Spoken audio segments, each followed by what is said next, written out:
In today's video, I'm going to teach you how to add new accounts in QuickBooks Online. If you're managing finances for your business or handling accounting tasks, knowing how to efficiently add new vendors is crucial. And the good news is it's a straightforward process. We'll walk through this step by step so you can get it done in just 5 minutes.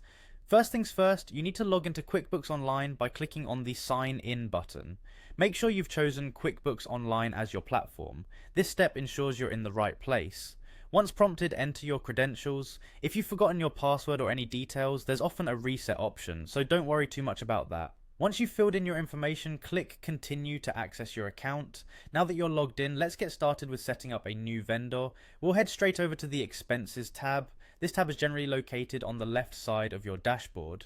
Clicking on it will reveal several options related to your expenses. Within the Expenses section, you'll see a tab labeled Vendors.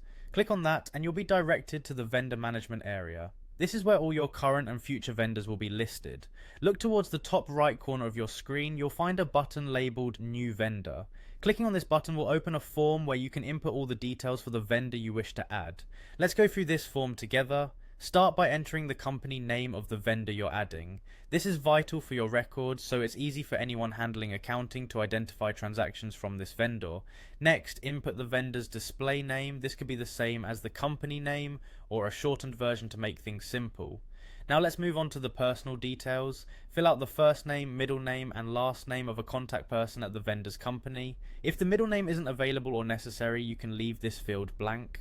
Adding these personal details is important for personalizing your interactions with them. Next comes contact information. Add their email address for any correspondence related to invoices or updates and ensure it's accurate. Follow this by entering their phone number, which can be a lifesaver if you ever need to clarify details urgently. You might see other fields for additional information. Feel free to fill these out as needed for your record keeping. Once you've input all the necessary information and double checked for accuracy, it's time to click the Save button at the bottom of the form. This will add your new vendor to the system. And that's it. You've successfully added a new vendor account in QuickBooks Online.